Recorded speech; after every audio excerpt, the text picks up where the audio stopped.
Let's talk the cut.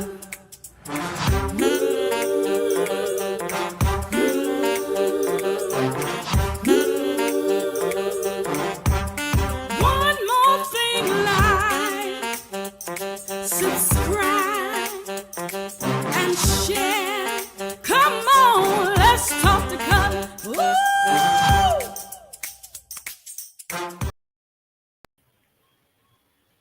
Hey, good evening, everybody.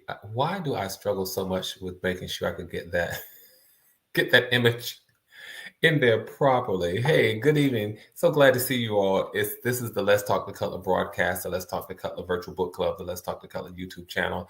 And it's time to spend another 1,800 seconds together. And I'm so delighted that you all will allow me to come into whatever space you've allowed me to come into, whether it's your home, your car, your front porch, your back porch, if you're out walking, wherever it is. So I'm so thankful that you all have allowed me to come into that space. I want to thank those of you who have been with me for the long haul. I appreciate you more than you know it. You encourage me, you motivate me. So while this broadcast is called Come On, Let's Talk the Cutler, it seems that we're talking dynamically and we're talking to each other, particularly when you all put your comments in. So, hey, thank you all so very much. We're going to have an interesting conversation this evening. We're going to talk about why are you rushing?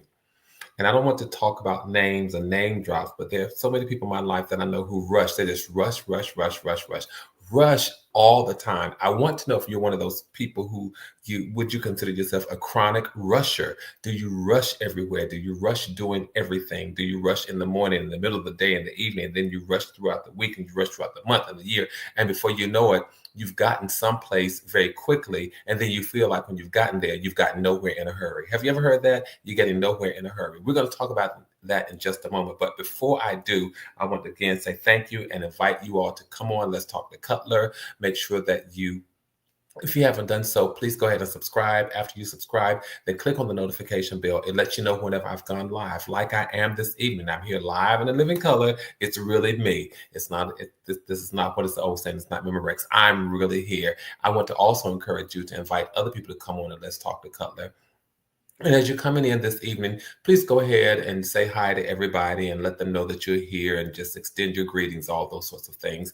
It's just a delight to see people that we don't necessarily know. We only know in a certain sphere and in a certain realm, in a certain space, just interacting with each other. Most of us may have never met and may not necessarily meet each other. So it's always good to see everybody again. Thank you all so very much. Let me just shout out the LTTC VIPs for just a moment.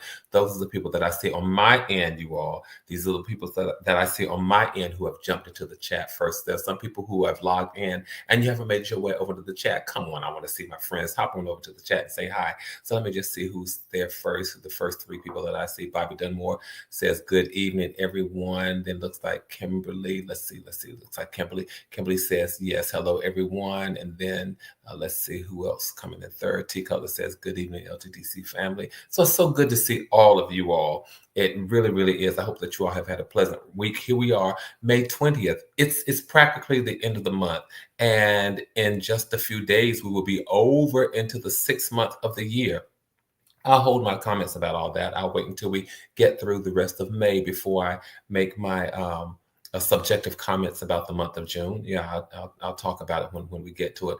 But before we do that, I want to ask you all, do you consider yourself a person who rushes a lot? I won't say who rushes all the time because people will say, well, no, I don't rush all the time. But would you consider yourself a person who rushes a lot? That's what I want to know.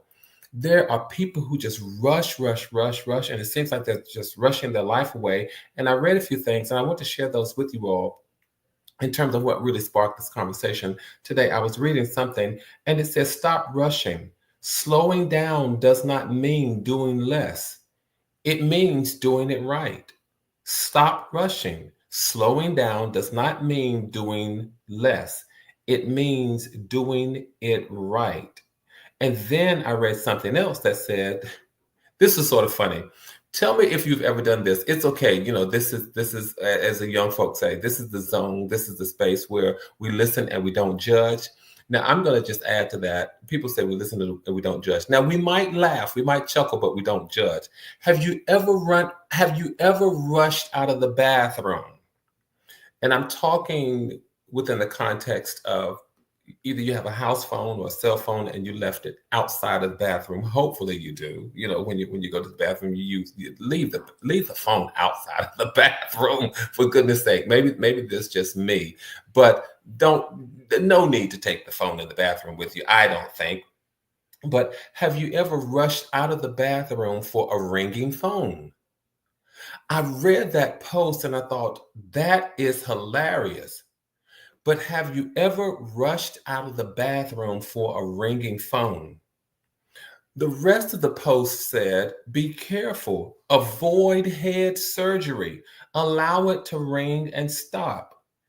You can return the call later. That just really accentuated how much we rush for everything. Rushing, that was funny. Then another one I read, something else that said, you are never wasting your time when you're waiting.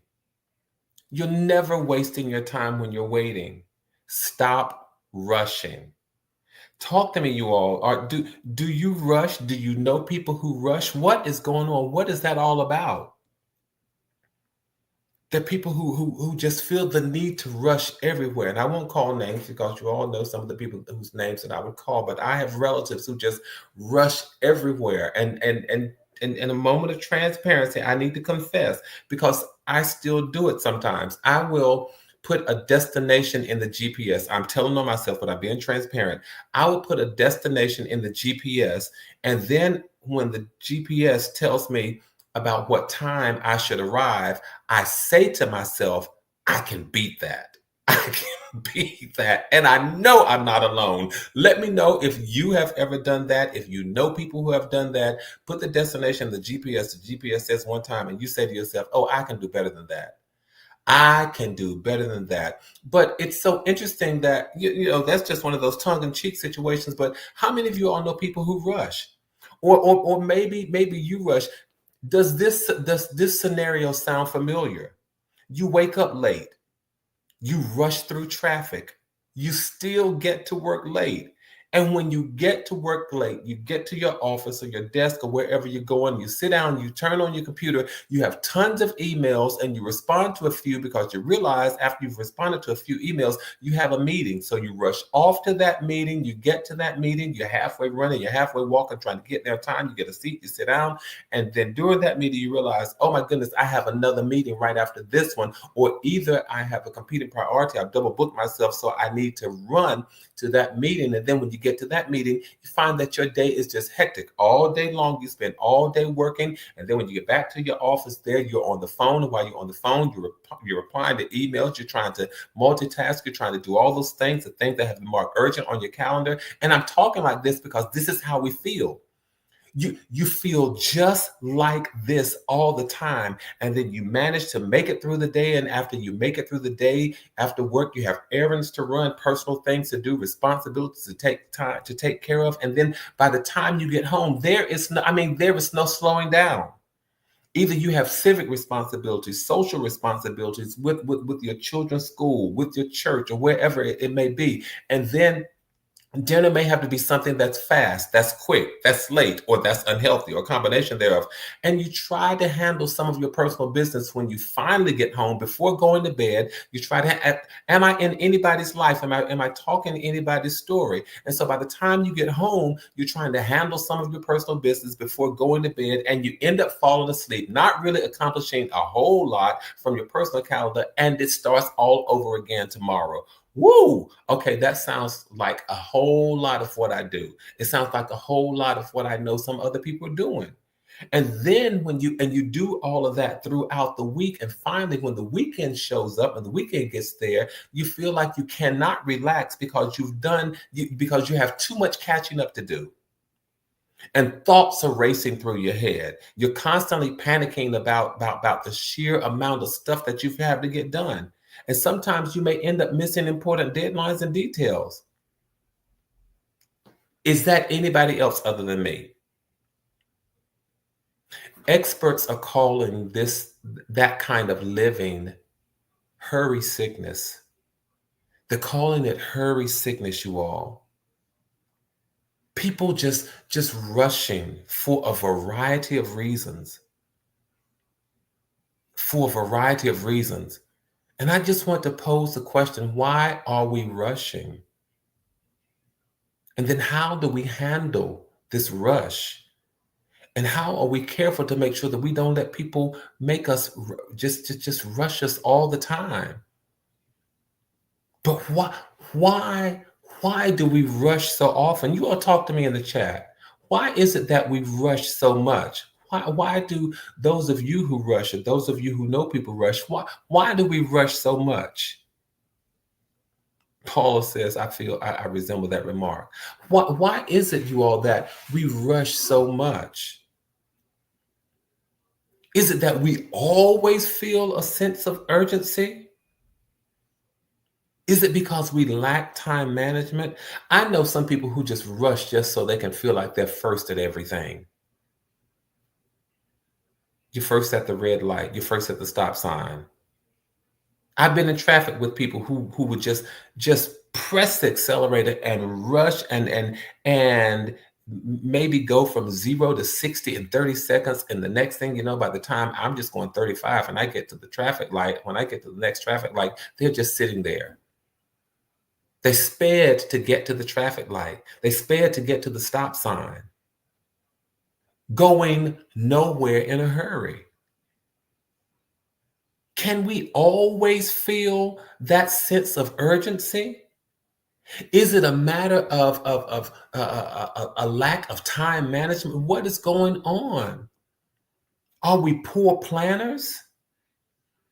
I recognize that poor planning and sometimes the tendency to underestimate time, it can lead to feeling rushed.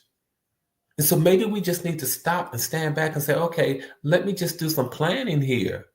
Let me make sure I correctly estimate my time. And I get it. Traffic is one of those external factors that we just can't control. We just can't handle that. So sometimes something like that causes us to feel late, and it causes us to feel this sense of urgency. So we feel the need to rush all the time. But then there are some psychological factors. Maybe it's stress and anxiety. High levels of stress, high levels of anxiety can also trigger this constant sense of urgency and just the need to be constantly busy.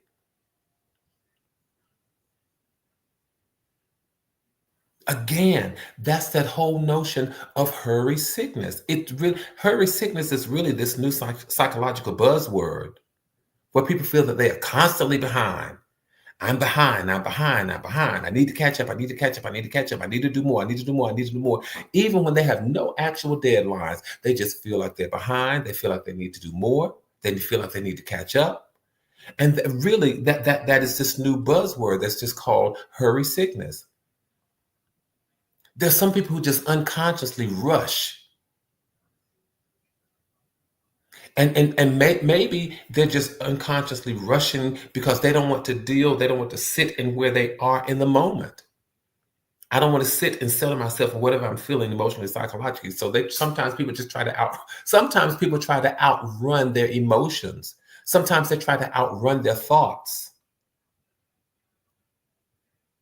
And that really could be, in addition to just, just feeling this sense of urgency, that really could just be that those psychological factors. Sometimes people just try to outrun their thoughts, outrun their emotions. And then society has done a number on us, y'all. Let's talk about this. Paula D says, underestimating and thinking that I have more time than I actually do. Yvonne said, just being hyper, just hyper. And those two things categorize a lot of us, underestimated and just hyper. And we have to ask ourselves, why? And can I tell you again, society has done a number on us. Our culture equates constantly staying busy with success, with productivity.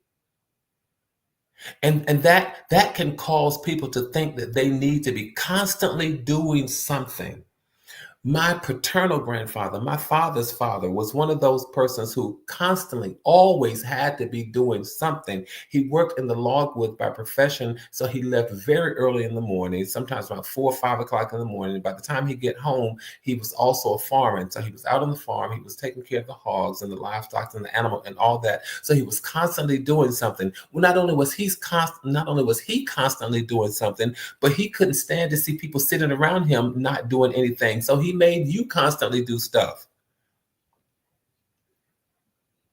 When I would visit that set of grandparents, I knew I was going to be worn completely out because that grandfather was not going to let us sit still. Absolutely not. He would wake us up in the morning. I'm telling you, he would wake us up in the morning. Now, he leaves at 4 or 5 o'clock. So let's say around 5 or 6 o'clock. He would leave at 5 o'clock. But he would wake us up in the morning. And if it were the weekend when he didn't have to go to work, he would wake us up, put the broom in our hands and say, sweep the floor, do something. And then from sweeping the floor, we have to go from sweeping the floors to cleaning the house. And the house was already spotless because my grandmother was absolutely spotless. Well, I mean, she was just immaculate when it came to cleaning the house. So the house wasn't dirty. But Granddaddy would put a broom in our hands and say, you got to sweep this floor. And then from sweeping the floor, we would have to go outside into the field to pick cucumbers, to pick watermelons, pick something, pull weeds out of the field. I mean, just do something from working in the field to then going to feeding the livestock, helping him feed the hogs. Had cows, and just had to go. We had to do something until it was time for dinner. And then after time for dinner, we have to take our baths, and then we have to get ready to go to bed and start the day all over again. It was this constant flux of busyness. He did not feel productive unless he was busy. Do you know anybody like that? Until finally I said, "Ooh, okay, I got to stop visiting." I just have to stop visiting. But do you know what happens is that Bobby Domo said, earning your keep. Right. 5, 6, 7 years old, having to earn my keep. Getting up at 6 o'clock and sweeping and feeding livestock and working out in the field. Yeah, right. Okay, But it was just it was just the notion of busyness equals success. Productivity equals a win or a victory.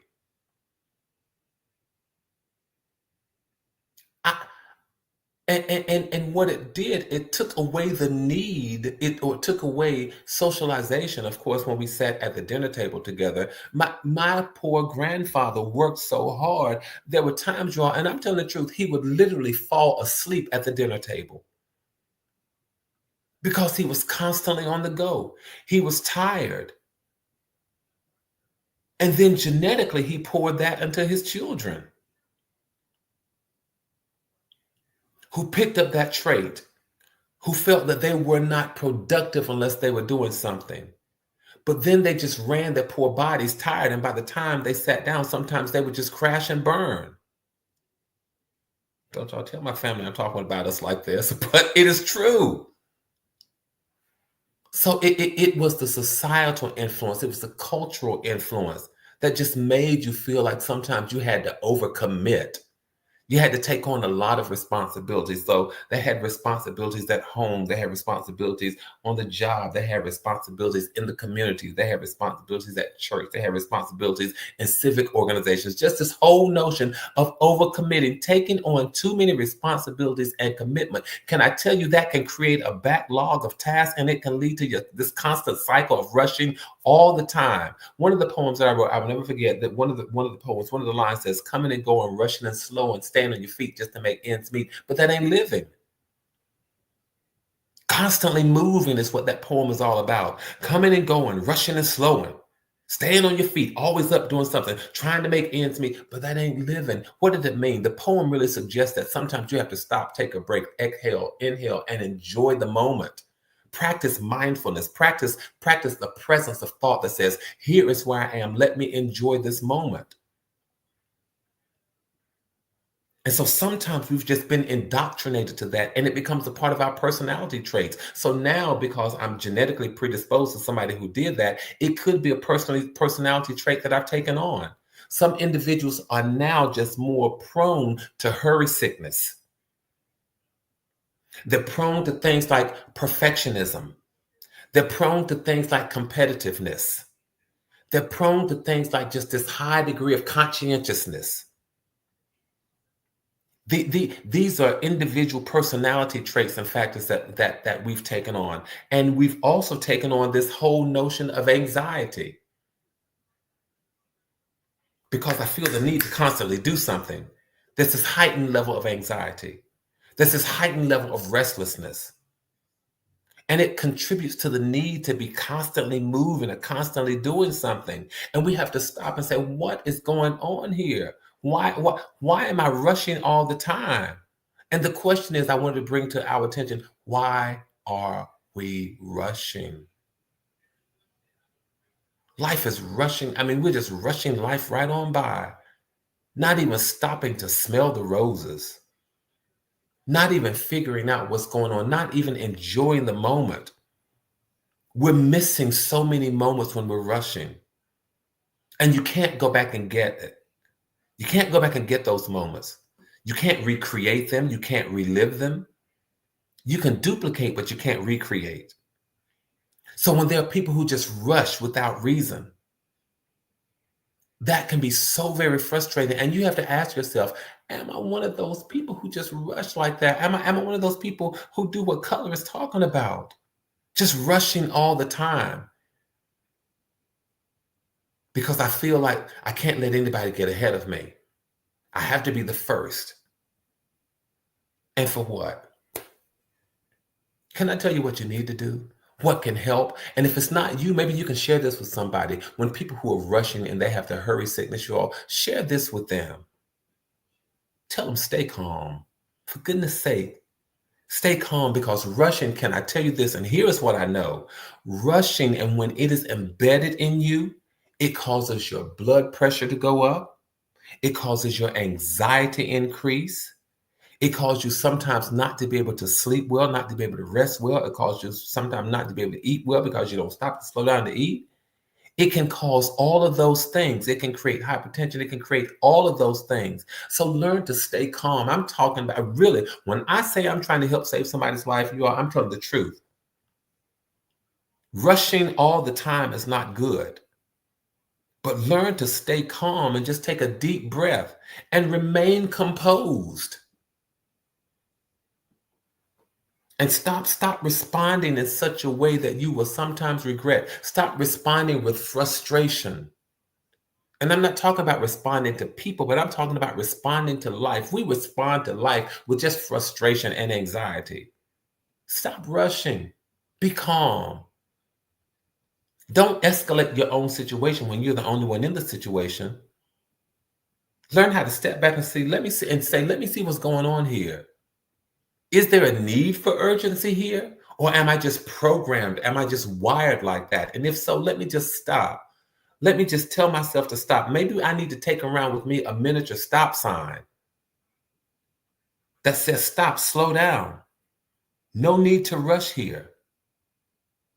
And then, because I read something else that said, life is not a race, you all. It is a journey. Enjoy the journey.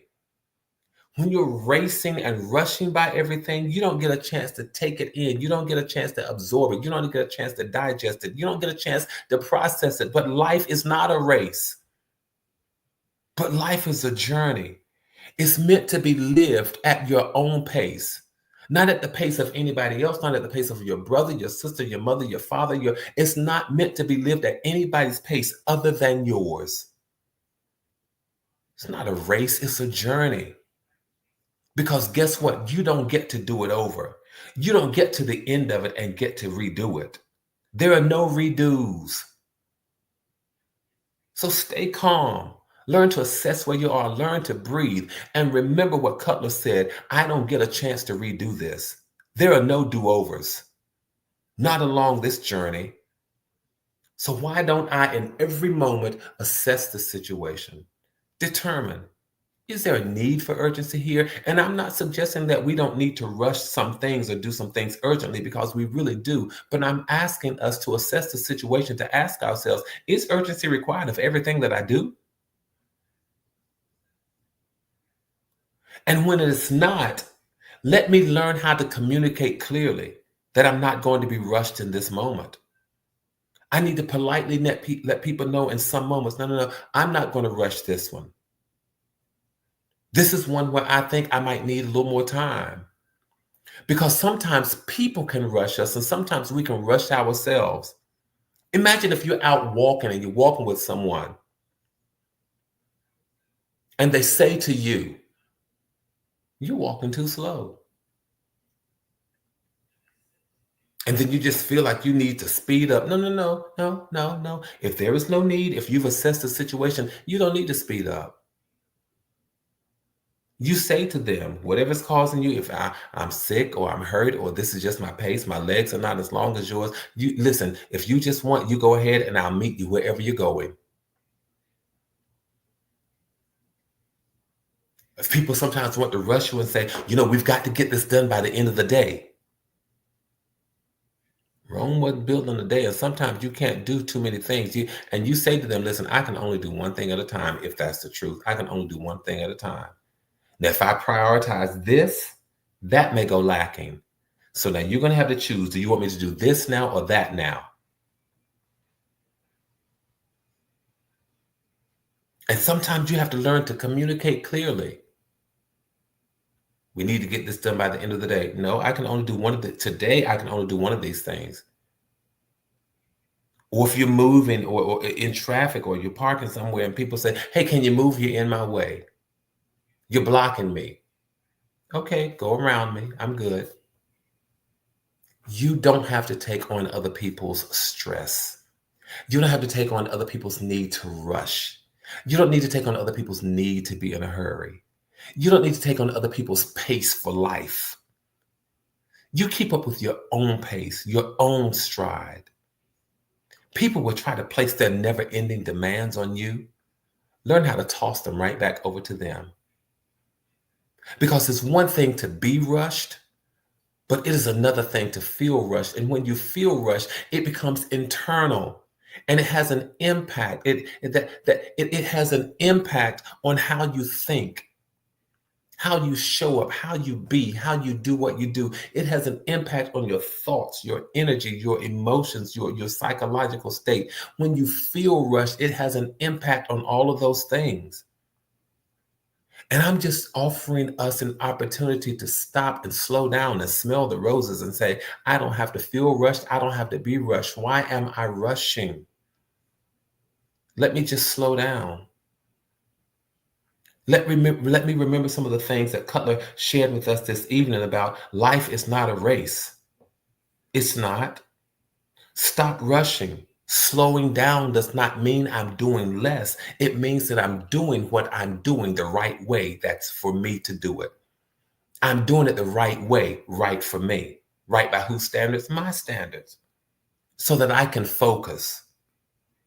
And when I focus, then the work that I do is done better than it would ordinarily be done if I don't focus. And then you have to say, all right, those moments, sometimes I'm rushing. I'm rushing sometimes to my own demise. Can you imagine rushing out of the bathroom to grab the phone and you slip and you bust your head? Tongue in cheek, it sounds funny, but in real life, it's not. And you say to yourself, you know what? I could have slowed down. I could have returned that call. I didn't have to do that. Some of the dumbest mistakes that I have made, and I have made some, were when I didn't take the time to slow down and assess the situation. Or I was under the influence of feeling rushed. And it had an impact on my thoughts and my energy and my way of processing in the moment. Let's take the time to slow down. Let's take a moment and not feel so rushed, not be rushed, and not rush ourselves. I hope this has helped somebody this evening because as I'm saying it, it really helps me. It really helps me to enforce some of those ways where I can stop, slow down, and smell the roses and enjoy life and practice mindfulness. Practice the mindfulness of the moment. Thank you all for allowing me to come into whatever space you've allowed me to come into. Let's keep doing what we do, you all. Let's keep building community. Let's keep maintaining connectivity. Let's keep our heads up, keep our hopes up. Let's stay safe. Let's stay sane. And please know that from my heart to yours, there is and always will be so much love. Until the next time we chat, tell somebody, come on, and let's talk to Cutler. Good evening, everybody. Good night.